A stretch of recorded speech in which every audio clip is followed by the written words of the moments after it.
As I said, that offer that I had made to the students in Rondebosch, perhaps one of those students went back to Israel. And I'm reading in the Star, one of our leading newspapers, the Star from Johannesburg.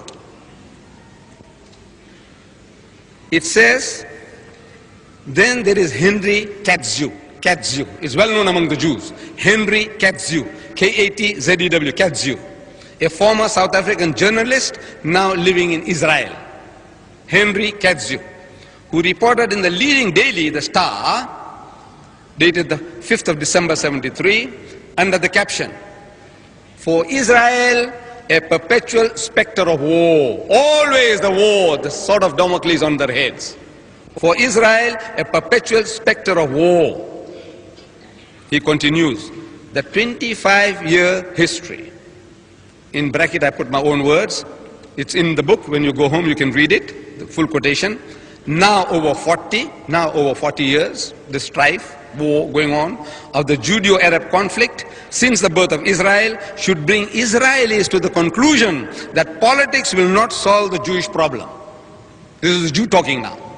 But immediately you say, look, this Jew here, this is what he says. The Jews say he is a self-hating Jew. He hates to be a Jew himself. Must be something terribly wrong with your nation, that every time a man speaks out, he is a self-hating Jew or is an anti-Semite. He says, he continues, they must be prepared, the Jews must be prepared to open themselves to a spiritual alternative. Not my words. Go and check them up in the archives of the newspapers.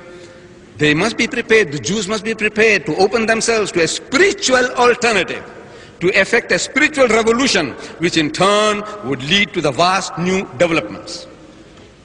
I said, this young man must have been listening to me in the Rondebosch, that Hall of the Jews, in 1967. And again, learned men of the Jews, erudite scholars, Robert J. Donovan, on page 17 of his book, Israel's Fight for Survival, he says, in a report of the Institute for the Middle East, published in 1959, it was noted that there was a time when there was no such thing as an Arab-Jewish problem.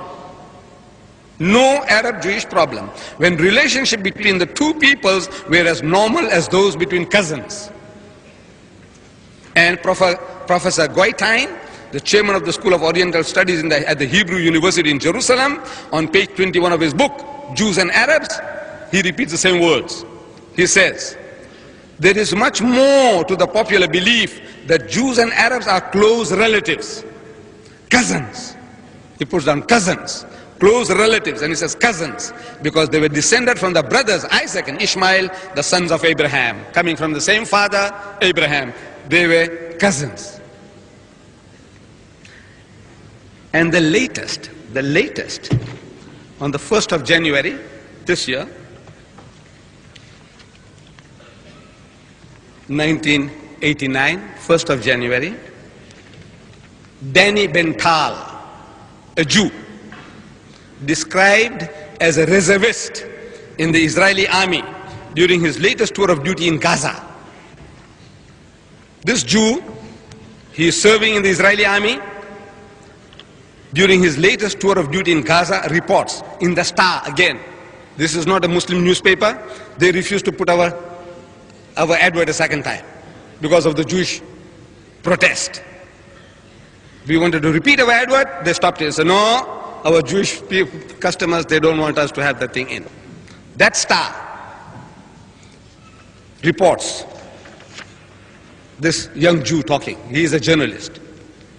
He says the Palestinian state already exists.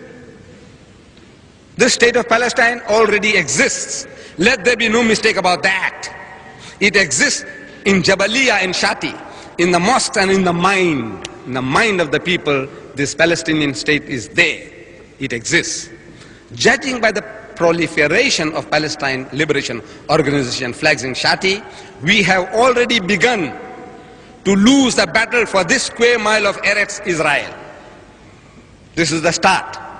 That first battle says we have already started to lose this battle for the first square mile of Israel is already gone. He says, a sort of status quo has been reached. They have nothing to lose. The Palestinians have got nothing to lose. From this point on, life is cheap. By God, life is cheap when you know what you're fighting for. They are fighting for their independence, their national identity, their pride.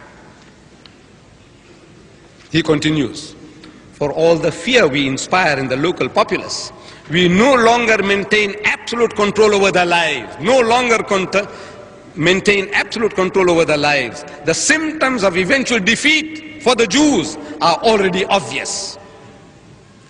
Who is he? A self-hating Jew, an anti-Semite. Say so.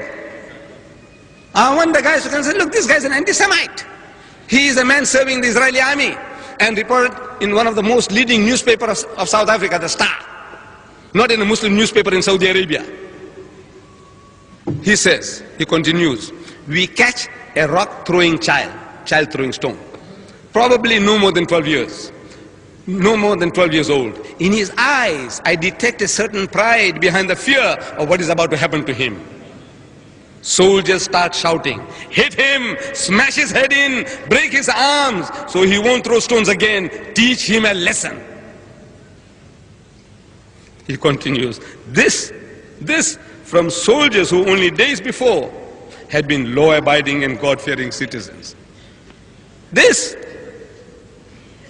from people, days before, God-fearing people, law-abiding citizens, and God-fearing citizens of the state that was created in order to shelter Jews from exactly those sentiments. Why was they say, why did they create Israel? Because they were being persecuted by the Christians. For 1,000 years, 6 million Hitler destroyed. They wanted a refuge to protect them from all these, kill the Jews, Christ killers. They killed our Lord. And they burned them, they raped their women, burned their homes. They wanted refuge and they got it. God gave it to them. Now, he said, these are the very people doing this.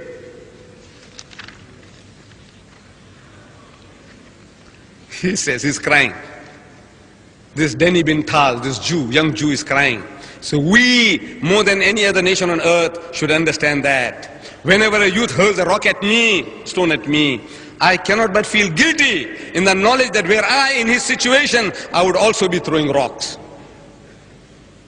If people were doing that to me, I would do the same thing to him. I'll be throwing rocks. But how can I, a soldier, turn to him and say, as a Jew whose people have known so much suffering at the hands of others, I sympathize with you. How can I say that? He is a soldier of Israel. How can he say that? I sympathize with you for what you're doing to me. These children are beautiful.